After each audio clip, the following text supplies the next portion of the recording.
Today I'm calling my good friend Pascal Anson. He is my oh-so-clever designer/artist friend who makes ordinary things extraordinary. Originally from South London, everything he designs is highly conceptual and fun. He is one of the few people I can go karaoke with because we both love 90s pop music. Keep listening to why I went butt naked in front of him one time.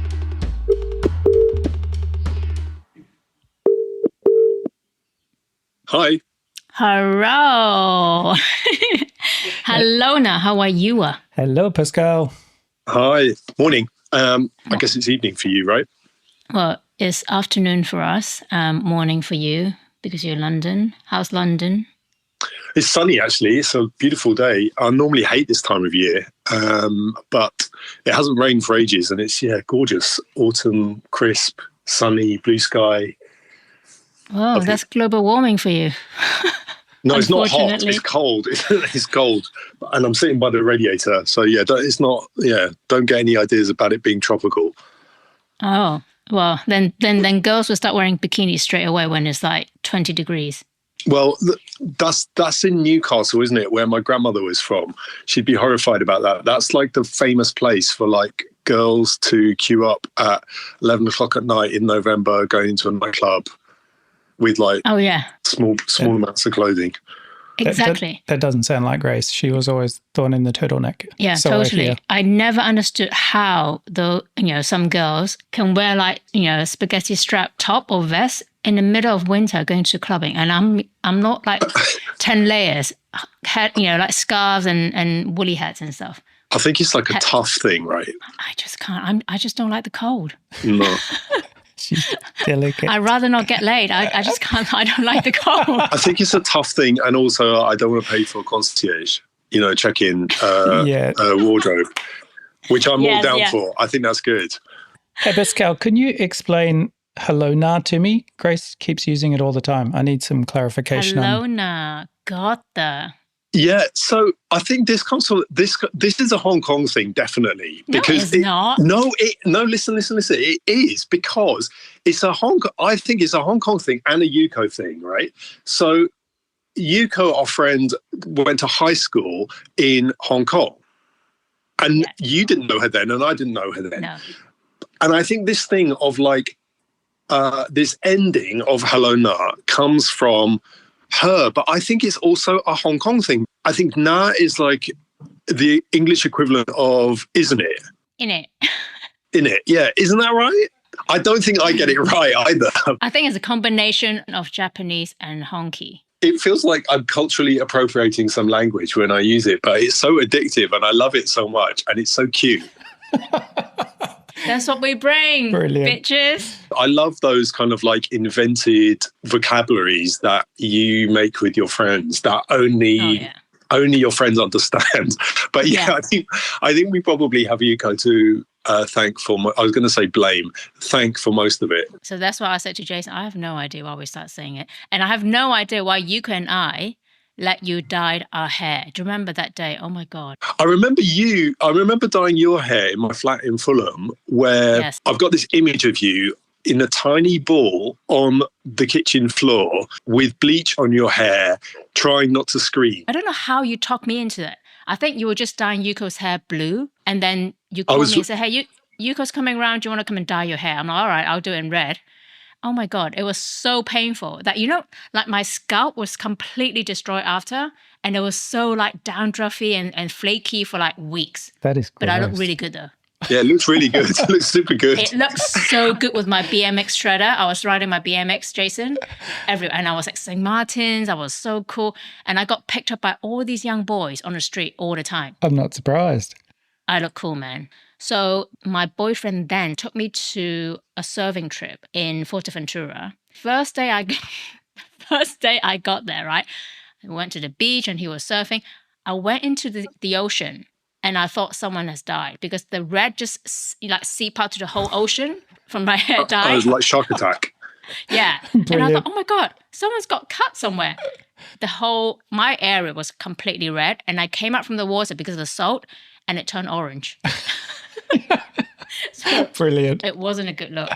Yeah. And I remember another ex-boyfriend that his parents came over to London. I had to make sure that he tells them in advance because they're like Chinese from New York, so that I don't look bad. And I remember going to dinner with them and all their friends. They were just looking at me going, can we just ask you a question? Why did you decide to dye your hair red? And I'm like, why not? It's so cool, isn't it? And no one said anything. But that's the thing. I just don't think we thought like that. Like, we weren't thinking, well, I mean, I know it wasn't my hair, but I wasn't kind of thinking about social pressure of what you have to be like, or totally. like why you wouldn't want to try that out, which is a bit weird, isn't it? Because now you'd just be thinking, oh, I couldn't do this, I couldn't do that, and people would ask me this and that. And I think you just don't think like that when you're 20. Exactly. I know, right? And you have less fear. And I mean, I think since I had Theo, my anxiety is a lot more. I remember, like, when I was saying to Tony, so we spoke to Tony the other day, and I was telling him that when I went to Mexico with two friends, really good friends, one I did not know, I just left them after 3 days because I was just annoyed with that kind of dynamic. And he said that, oh my God, you went to Mexico went around by yourself? I'm like, yeah.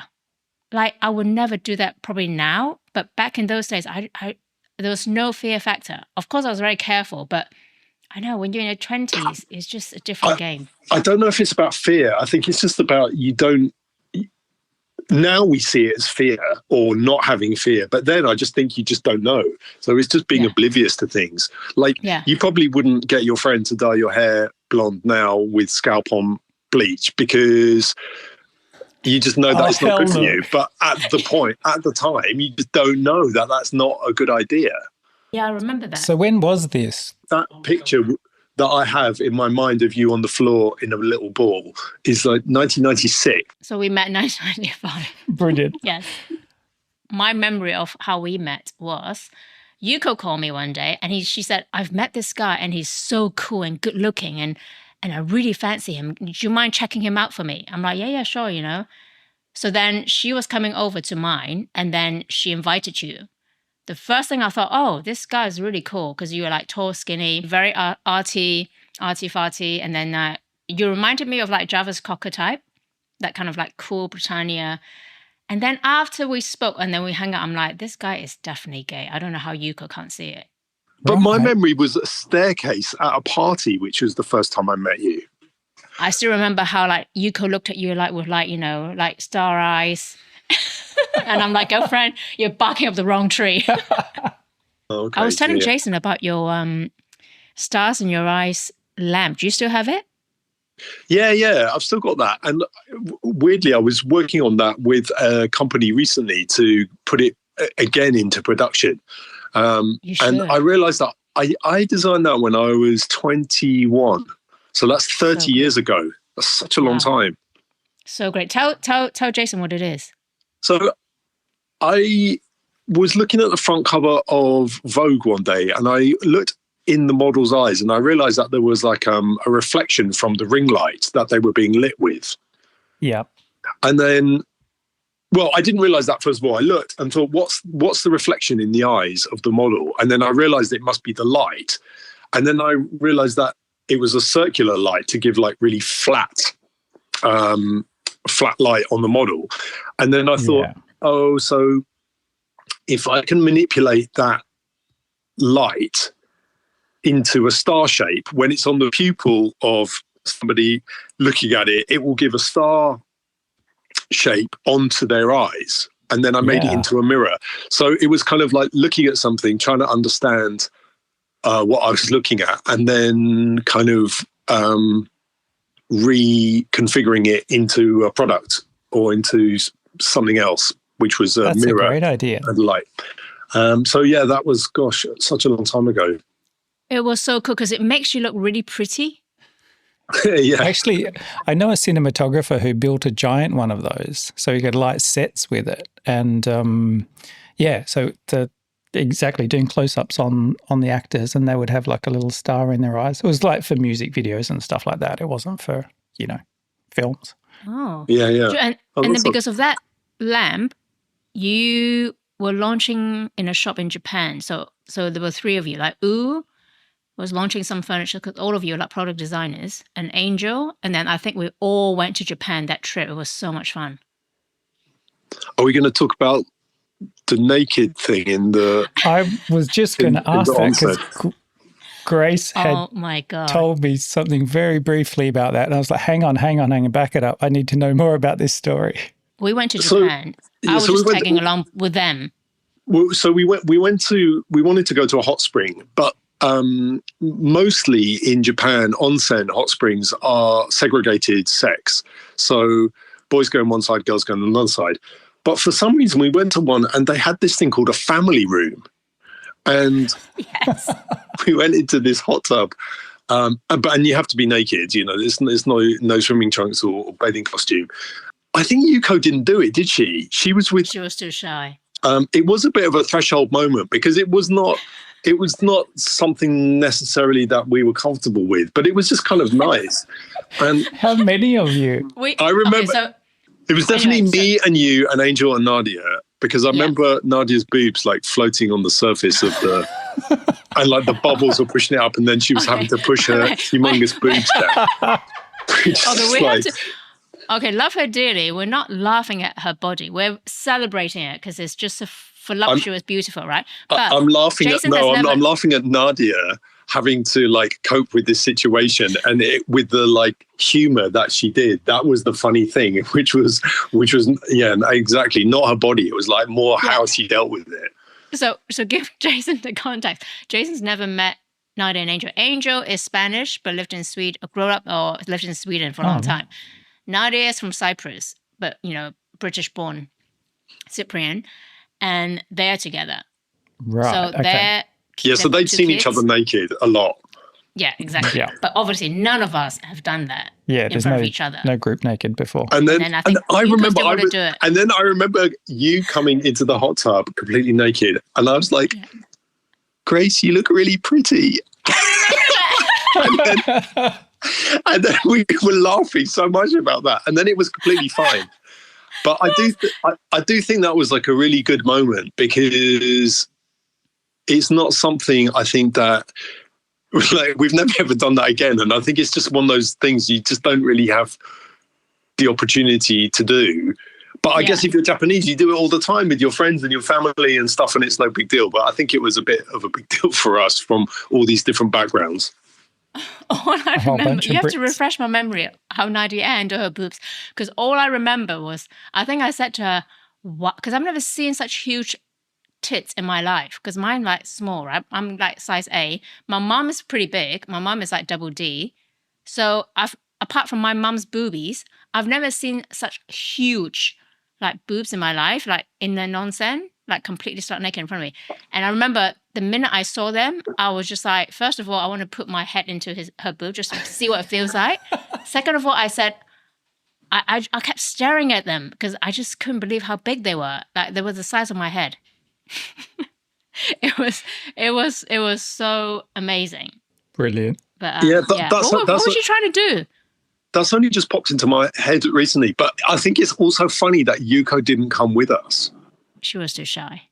But I think it was just that thing of it's not a part of European culture, I suppose it's part of Northern European culture, but not not part of what I was used to, really.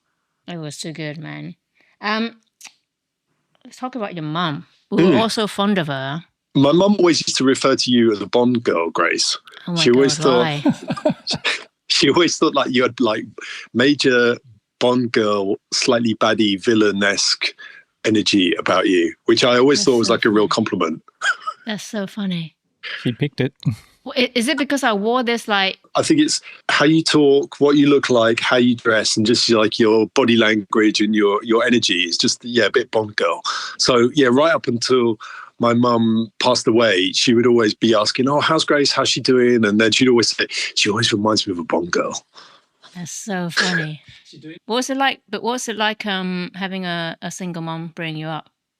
Yeah, I think it's funny because some of my friends are going through divorces at the moment. I guess it's just that the age we are, right? Yeah. And I remember my mum saying something to me when my parents split up, and she just said, "You know what? We'll be better off without your dad around." And she didn't mean that financially. She just meant, I think emotionally, it would just be better. And that reassurance, that's all she needed to say. Because I guess as like 12, 13-year-old, I was quite worried about what would it be like not having two parents around. And just saying that just kind of set my mind at ease. And it was just kind of easy from that point on, really. And it was easier without my dad around, because my dad, whilst I didn't have a bad relationship with him, he was quite a chaotic person emotionally and stuff. So it was just sort of easier not having him around. And yeah, just, I don't know. It's a bit like being an only child. You just kind of, you don't really know any different. So you just get on with it. Were they fighting a lot, or were they just like so different? They just decided to part ways? No. They weren't fighting a lot at all. My dad met someone else. He met an Australian woman and started a family. Yeah. My dad's from Yorkshire. He's not Australian, although he ended up at the end of his life in Australia. Yeah, it was, you know, it's a bit like when people say to you, what's it like being a twin? It's like, you've got no other point of reference, so it's fine, right? Or it's good, or, you know, it's bad or whatever, but you've got nothing to compare it to. But did you never thought, you know how some children, they blame themselves? Oh, my parents divorced because of me. Is it because of me? You never had that? No, I don't think so. I think because there was quite a clear reason of why my dad wanted to leave. I never really thought that it was anything to do with me. And I suppose my mum would be like very reassuring about that and saying, don't worry, it's nothing to do with you, blah, blah, blah. So that didn't really cross my mind. That's really good. That's really good too, because a lot of children would blame themselves, even though the parents would reassure them. I think it's like how people reassure. You know when people go to, oh, trust me, the first thing I think is like, why would I not trust you? Or like, why are you saying that? Or believe me, or something like that. Or don't worry. The minute somebody says don't worry, it's very unempathetic, that as a response to somebody. And so it means that you start worrying, because they're not on your wavelength at all if they're telling you to not worry. Yeah. So my mum didn't really do that, did she? She kind of she explained that things would be less chaotic and we would be better off. And that's a different type of reassurance. That's like empathetic reassurance, as opposed to just trying to calm me down. Yeah, I think you're so right in that, because this is my pet peeve with people. When you tell them that you'll worry about something, go, oh, don't worry about it, or like, you know, or they dismiss how you feel, and I'm like, I'm telling you how I feel. Why are you not listening? So many people do it though. And I sometimes do it as well. And I have to check myself all the time. Yeah. I think also, like, I'm a natural kind of fixer, right? So I would definitely be like, oh, have a cup of tea, have a sandwich if you're not feeling right. And I think that actually drives English. That drives disconnection. Whereas I think that whole thing of, don't worry, do this instead. I think it is good to be a friend who offers different scenarios and ways out. But yeah, you're right. We need to check ourselves with that. Yeah, likewise. Do you remember when you came up to your mum? What was her reaction? Yeah, I do remember. I'd had my first boyfriend, and we'd split up. And that was a way for me to tell her that I was gay. So I could say to her, oh, I've split up with somebody. And actually, How she old said, were you? 22. She actually said, was it Tony? Because she knew I was good friends with Tony. And I said, no, it wasn't. And I think for about a week, she was a bit kind of, it was also at a time where I think a mum's reaction is, oh my God, my gay son is going to get AIDS and die. I think that was a very kind of common reaction to people coming out in the 90s. So I think probably her first reaction was about my health. But then afterwards, I started doing things like I joined the gay running team called Front Runners. And I think from that point, she started seeing that there were like there is a bit of a funny story here, because I think she doesn't have gay friends really. And I think she thought that I was about to enter what she called the homosexual demi-monde. Oh my God. And demi-monde is like some sort of like Twilight secretive world. Oh my God. And that's I remember, Scientology. I don't know, just like something that she didn't really understand. But like, I remember that phrase very much. And then probably like 20 years later, we were in the south of France. I was with my then boyfriend, and I took my mum for like aperitif, afternoon tea or something at this guy called Alexander. And he's gay, and he's got this like amazing, beautiful farmhouse in the south of France with like, you know, lavender fields and a pool and a library. And it's just like the most gorgeous setting ever. And I remember saying to my mum afterwards, so what did you think of the homosexual demi-monde? Good question. Because it was like, it wasn't, I think, what she thought it was going to be. Yeah. So yeah, that kind of comment came back a little bit, and I felt like I needed to remind her of that. But I think, what did she say to that? I think she laughed, but because it was like, it looked like something out of some sort of like, you know, magazine shoot. Sounds very cool. Yeah, it was lovely. And I knew she'd also love it, you know, because for lots of reasons. And he's, you know, very charming and very hospitable and a very, you know, gracious host and everything. But I think to that first point of first of all coming out, I think because I realized that there were lots of kind of sports groups and stuff like that that I could join, which were for LGBTQ plus people who were a bit kind of maybe alienated by sport in school, which is why a lot of those sports groups were set up. I wasn't a big sporty person in school, but I realized that it was a really good way to meet other people, which wasn't kind of alcohol-based or sex-based. So I think my mum was kind of quite pleased that that's kind of the way things initially were going for me. So it was kind of easy, but you know, who knows really what because, you know, like we've already mentioned, I don't have a big family. I don't have brothers or sisters. So immediately when that happened, I suppose I guess every mum wants to be a grandmother at some point. Not me. So, you might not have a choice. No, exactly. That's what I'm worried about. That's what she's That is doing. what I'm worried You don't about. have a choice. You don't have a choice. Well, that's down to Theo. I already, it's completely down to Theo. And if he has one, you know, fine. But I already put it out there that I don't need one to complete my life, nor he needs a child to complete his life either. But it's totally his own choice. But he needs to find a good partner that can support each other. But, you know, sometimes I think I do worry about stuff that doesn't happen. I'm trying not to do that anymore. But I do say to him that in order to have a child, there's so much to do, and then there's so much worrying going on, and the world is in a messy place right now.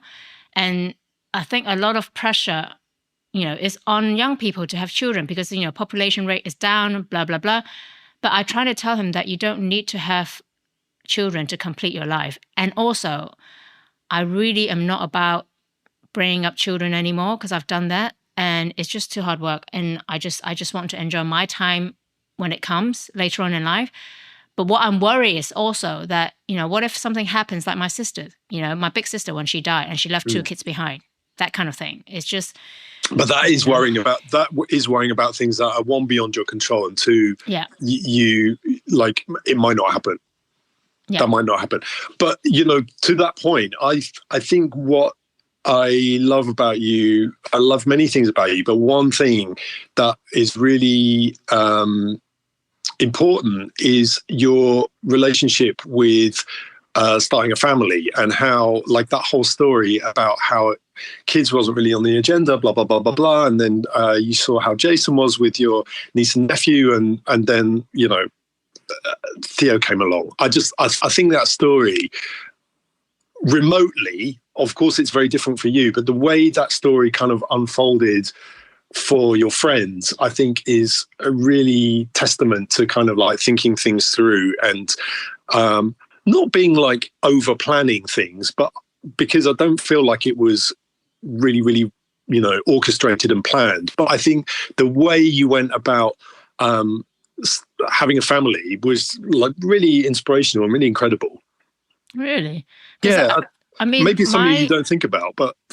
Yeah. I mean, we spoke about it. I mean, we spoke about when we first started dating properly, that I told him straight away that I didn't want to have a family because I was just watching all the punk kids in Hong Kong just behaving so badly, and the parents just let them go wild, that really annoys me, because I think what parents don't understand is that you can have, of course, it's up to you how you raise your children, right?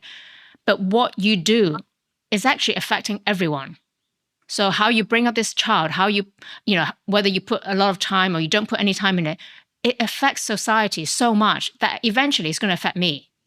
So that's why I was trying to be careful of what I do as a responsible person. But, you know, it's having sex and having children is one thing that you don't need a degree, nor you need to go to any college, any university. You can just have sex and have it, because so many people shouldn't be parents, and they are parents.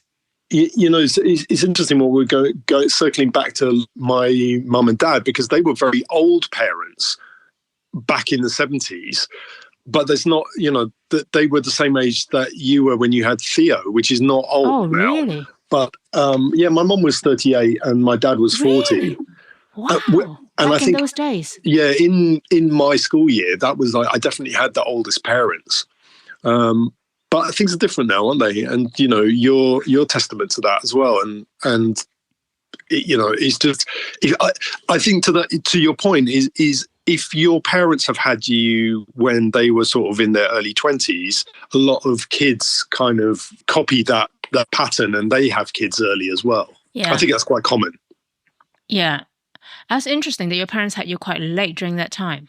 Because my mum had us when she was, I think, 35. That's already quite late in the 70s. Yeah. She already had 2 kids already. So they wanted a boy, and then out come 2 girls. But Two more. I think that the downside of being an old parent is the energy. And also, you know, I'm 51 now and he's only 11. So we've got a long way to go in a way.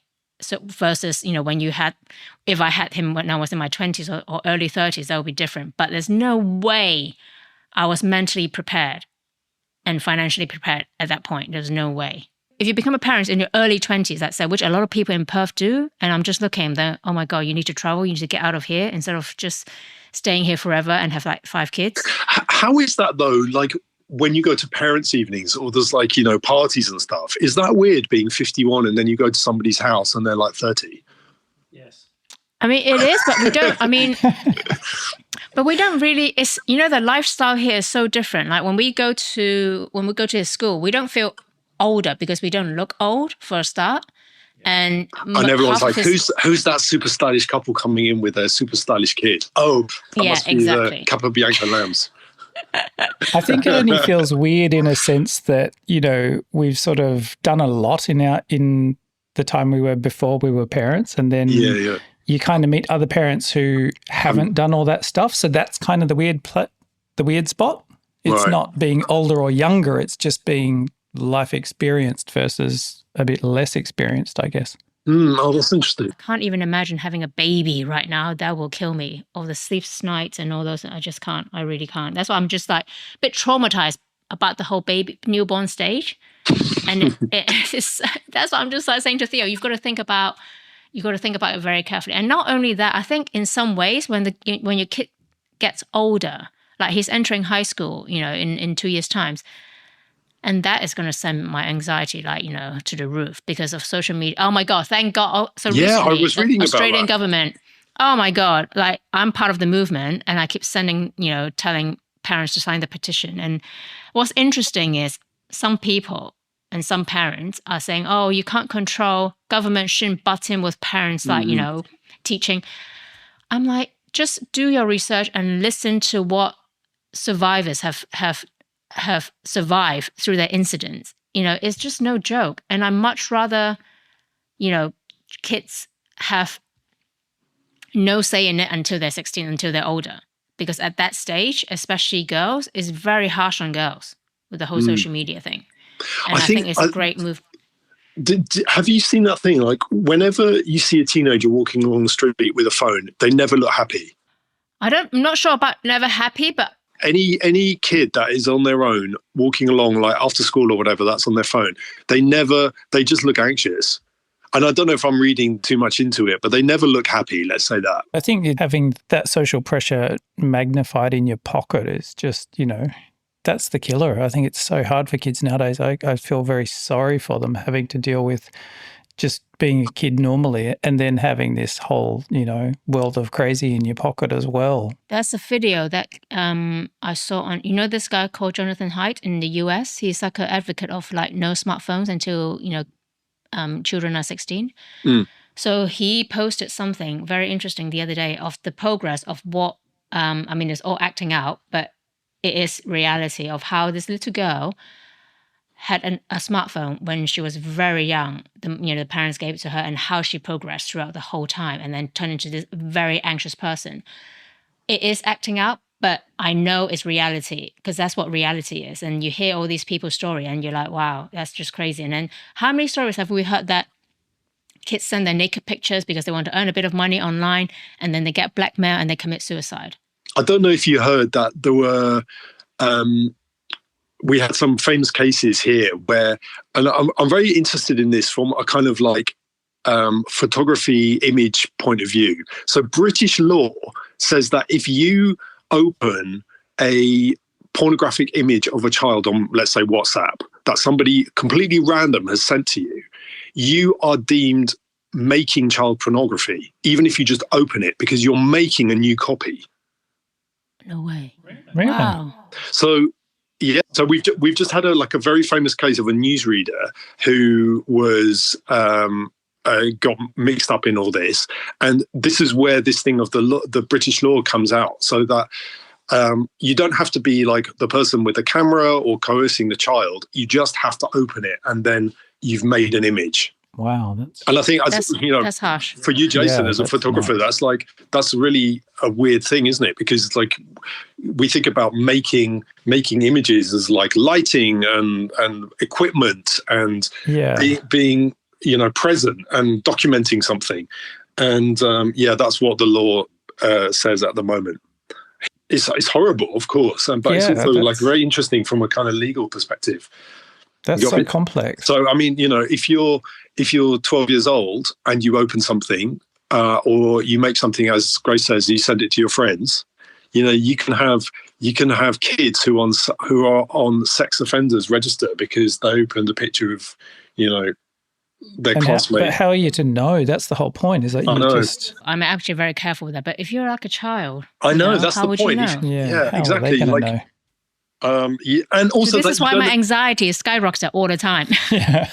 But it's also like if you're a kid, like you don't have experience of right and wrong in the same way as you do maybe as you get older, but also you don't have anything to compare that with. You don't think, oh, hang on, maybe I had something like this before, and maybe that isn't a good idea.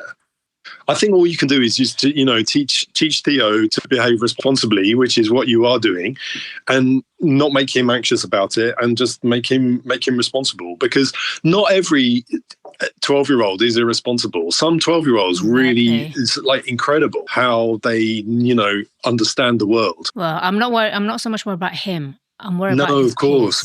Of course. I'm worried about his peers. When their parents don't give a shit about those kids, then they affect my kid. So this is what I mean.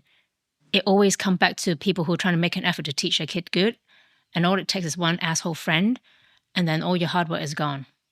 Yeah, or it doesn't even need to be an asshole. It's just like, I don't care. Yeah. Yeah. It's really difficult to parent these days, and I get so annoyed when I get unsolicited advice from boomers. Oh, don't be so this and that, just let him be independent, let him this. I'm like, if you know the extent of what is going on, just the online world, you just shut the F up, because I hate when they criticize and judge me because they don't even know what the real world is. But don't you also think like there's a real difference if you, because we all know people who've like moved to London or grown up in London or moved out of London because, and either when they were a kid or now that they've got kids, they're kind of like moving for lots of different reasons. And I think, London has got a lot of benefits for kids. Like culturally, it's amazing. Food, art, architecture, music, dance, whatever is everything is here. But then also that also couples with a very, very different kind of landscape in terms of your peers than if you lived somewhere else where, you know, there's maybe not so much kind of immediate stuff going on. Maybe you do have to experience it through your phone, or maybe you're not interested in it because you're living somewhere else. So I think it's a real like balance, isn't it, between what you can offer and what there is that's potentially damaging. Yeah. Yeah. I mean, also what's more dangerous if you grow up in a place where there's nothing going on, right? And your curiosity leads you to get into trouble, or you grow up in a place that's kind of busy and it's got its own set of troubles. I don't think there's any kind of happy medium between. You just got to maybe Perth is the happy medium. Well, yeah, it has its weird zones as well.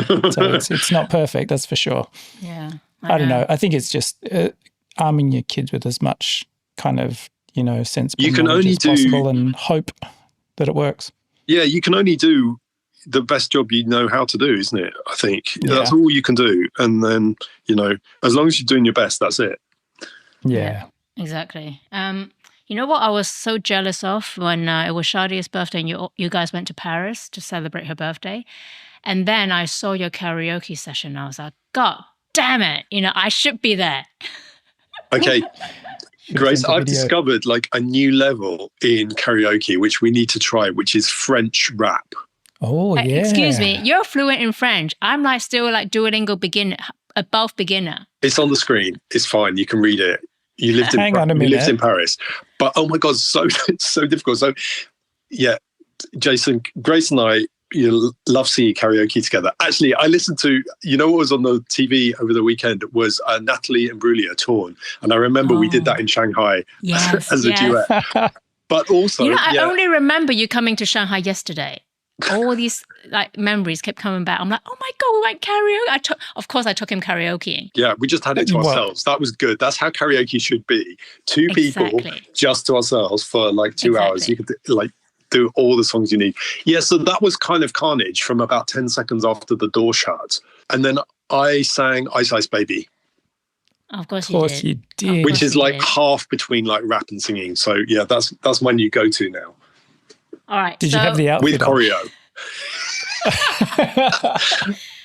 So I'm going to read you some 80s lyrics. See if you can guess the song. If it's before 1986, I'm not gonna get it. But have a go. All right. This one is I think is quite easy, but you know, let's have a go. I don't want a place to stay. Get your booty on the floor tonight. Make my day. No idea. Is that Oh no, I do know what that is. Yeah. What is it? Make my day. Is that a guy called Gerald? That's Pump Up the Jam. Oh, yeah, of course, yeah. Pump it up while your feet are stumping. Yeah. Okay, this one is easy. That's really difficult because that's like the bit in the middle that nobody ever pays attention to. Karina's hard. Okay, is there another lyrics that I can try and redeem myself? All right. So this, you have to know this. Okay. We've known each other for so long. Your heart's been aching, but you're too shy to say it. Inside, we both know what's been going on.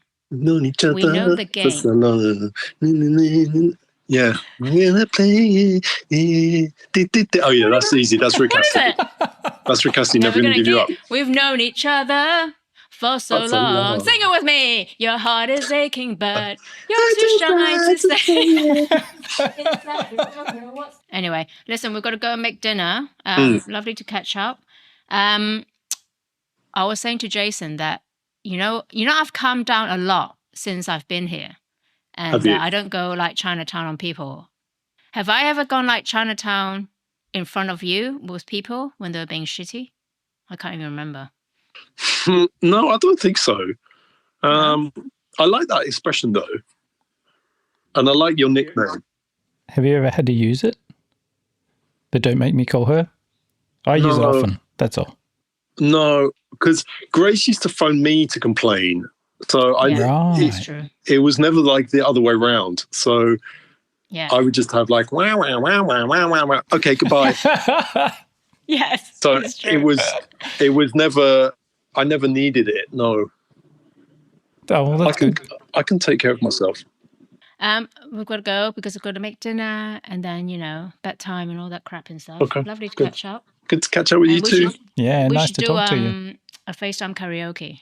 Let's practice our French rap. You should record it too, so you can make your own music video. Oh my God. Yeah. Can you imagine? Oh my God, that's too much. All right, darling. Okay, kiss, kiss. Have a kissy lovely face. day. All and right. Say hi to Ellen. I will. Great to talk to you. Yeah, Bye. likewise. Bye-bye. Bye. Hey, stick around to learn some cool Cantonese slang. Welcome to this week's episode of Canto Banter. 廣東話吹水時間 I'm your host, Professor Lam. and I'm the assistant Professor Theo. And I'm the mature student, Jason. Today, we're going to teach my husband My dad. some useful Cantonese. Cantonese. Here we go. Welcome to this week's Canto Banter. Today, we're going to do something really difficult because I like to watch you struggle. Amazing. Awesome. We're going to do some Cantonese tongue twister. You love doing this, don't you? Yeah. I mean- okay, let's do it. Let's do it. Come on.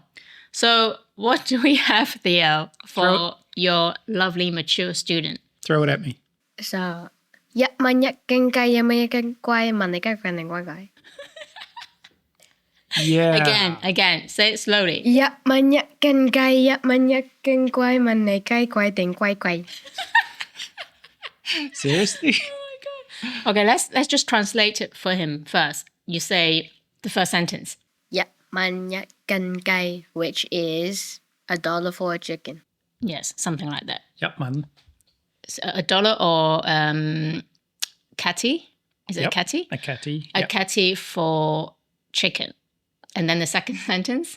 一蚊一斤雞，一蚊一斤龜 same thing, just with a turtle. So, A catty of chicken, a catty of turtle. and Good. then 問你雞貴定龜貴? I'm not so sure about the second one, but I know the first one is, would you want a chicken turtle or a turtle turtle? So Money asking you, gai guai, chicken is more expensive than guai guai. Which one is more expensive, chicken or turtle? It does not make any sense None. whatsoever. It's But- not supposed to. Exactly. That's the whole fun part of Cantonese. Okay. We talk a lot of crap, basically. You talk a lot of crap. That's blowing water, right? Yes, Yeah. exactly. Yeah, What is okay, it? What is okay. it? What is it? Oh, I've forgotten already. Hang on. It's coming. Theo, No, missed it. what is it? Tracy. Choi so si gan. Yes. Yes. Anyway, so the first sentence, Theo, again. 一蚊一斤雞，一蚊一斤雞，一蚊一斤龜，一蚊一斤龜，問你雞貴問你龜貴，雞貴雞貴，問你雞貴定龜貴？定龜貴。I can't. Is it working? No? Oh, yeah. The first two sentences are good. But the last one. Then it all fell apart. Anyway, and I can't take this anymore. Good. Another successful lesson. Bye. If you enjoy my chat today, please tell a friend, write a review, and give me a 5-star rating to help me climb the chart so I can get the exclusive deal. As if. Follow me on Don't Make Me Call Her on all social media platforms. Tune in every Friday for a new episode. Don't Make Me Call Her podcast series is produced by Hero Production. Music by Lindsay Lai at lindsayli.com. Thank you to all my guests. A big thank you to Jason and Theo Capobianco for joining me each week. Now, pick up the phone and call someone you care about. Bye!